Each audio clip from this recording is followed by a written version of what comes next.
many thousands of snake bite cases are there in animals, like especially companion animals. Out of that, so many animals death cases are there. That doesn't mean we don't have any proper antivenom, but it is mainly because of improper diagnosis or improper time management for the snake bite poisoning. Hello, this is Dr. Ravi Prakash, PhD Pharmacology, Assistant Professor in the IIVER, Department of Veterinary Pharmacology and Toxicology. So now let's we discuss about snake bite poisoning. So snake bite poisoning.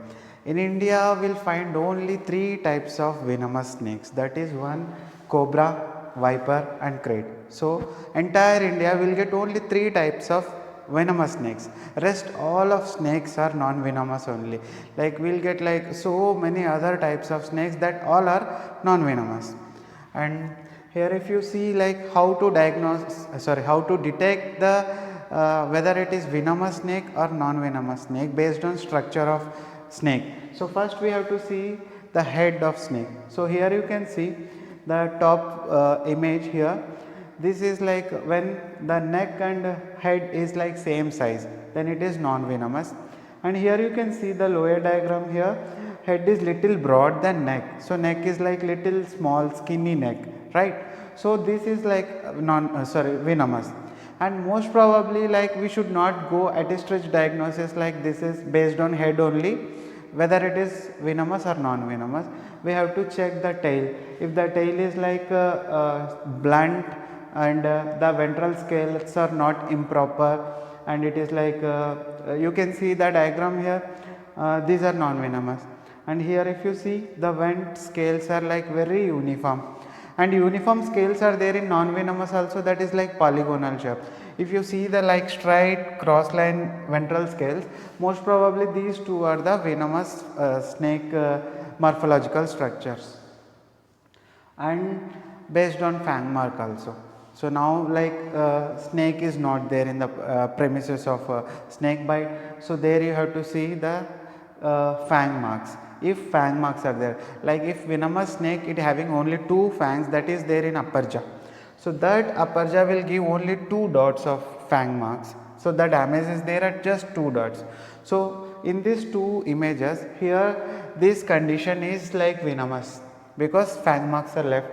And here if you see, this is just tooth mark. So this is like non-venomous. So you should not get panic over here. And if you see the like fang marks here, these two are fangs.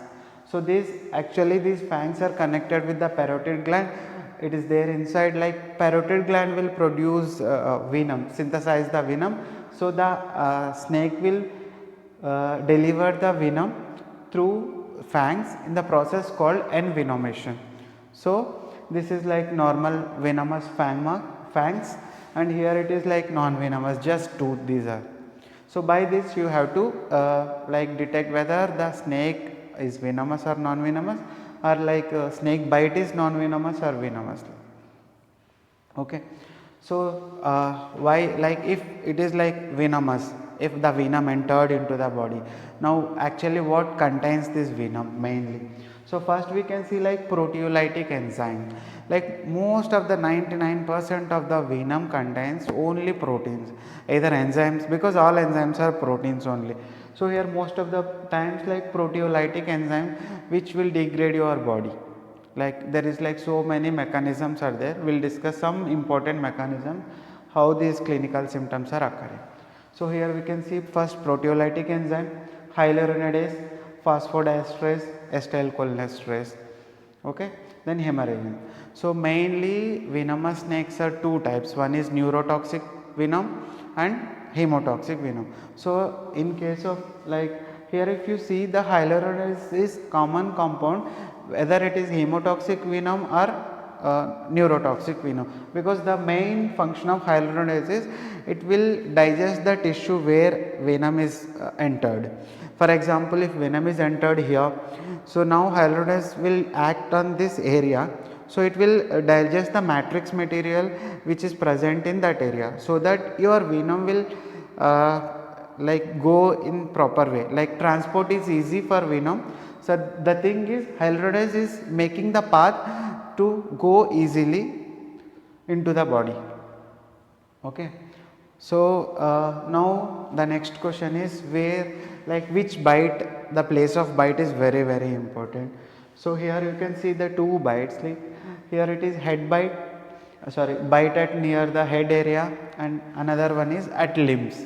So like out of these two cases, the head bite is very toxic, because as I said, whether it is neurotoxic or hemotoxic, it will enter to head too fast, or if it is hemotoxic, it will go to heart immediately, because the bite mark is near to heart. So when, if it reach immediately to heart, then it will go to entire organs as much as fast, but the limbs, it will take so much of time. So now coming to mechanism of action, how it is acting mainly. So neurotoxic, it is mainly two types. One is presynaptic toxin and postsynaptic toxin. So here you can see the diagram.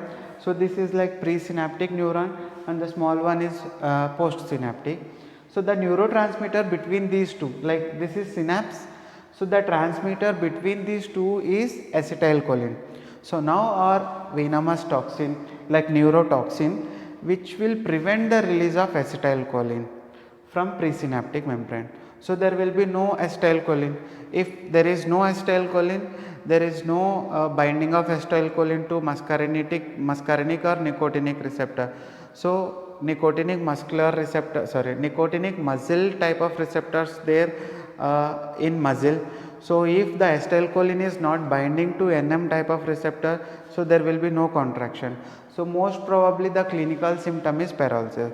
So based on the place where it is happening, so the paralysis is most common thing in presynaptic, and the same thing will happen with the postsynaptic also, but the mechanism is, here in presynaptic, the neurotoxin is preventing the release of acetylcholine, but in case of postsynaptic, the acetylcholine is there, but I said NM receptor for the acetylcholine binding.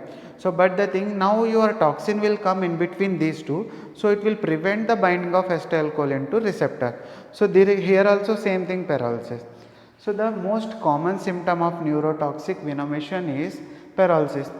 Now we will come to hemotoxic. So as I said, like hyaluronidase and some other hemorrhagins, these are the special proteins which will act on blood and heart. So what we'll do here, like blood vessels is lined by endothelium. So now your hemotoxic venom will break the endothelium layer. So now your blood will ooze out. So and again another toxins which is present in the venom, which will prevent the clot formation. So it is like anticoagulant activity.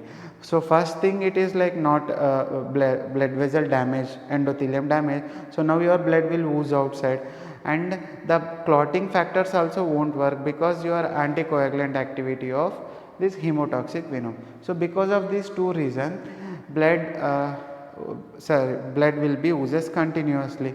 So your blood pressure will be reduced. So in this hemotoxic envenomation, the main symptoms is bleeding from all orifices, then heart rate will be decreased and blood pressure will be decreased. So these are the things, like how the toxin will act. Now coming to some important things, like what are the myths about snake bite poisoning. So we will feel like all snakes are venomous, but it is not true, because like in India there is only 3 venomous snakes, as I discussed before, and so you should not get panic when snake bite was there. So in fact, if you are getting panic, your heart rate will be increased. So if your heart rate is increased, so the blood pumping capacity also increase. So you are itself, like you are pumping toxin to the all body parts, so that your toxin potency will be increased just because of you are getting panic. So and you can identify a venomous snake by its head shape, but it is not always true, because as I said, that is like most probably 70 to 80% diagnosis only. We can't tell like 100% based on only head shape. And cutting the wound and sucking out venom helps. Actually it is not true, because like some venom will won't be stay at the bite position, immediately it will enter into bloodstream, so you won't get venom back by sucking it. And a tourniquet should be tied above the bite. No, we should not do, because like if you are if for example if your bite is here, then you are giving tourniquet here, so entire venom will act in this area only, so that probably most probably the worst case is like the entire part of this will get necrotized. So sometimes you have to cut the part, so you should not go for tourniquet. Then traditional herbs, stones and rituals, no, we should not go, because nowadays everywhere we are getting a polyvalent antivenom, so it is like simple one injection you have to give IV, so that is enough, no need to go for these traditional methods. Like if symptoms don't appear immediately, the bite is harmless.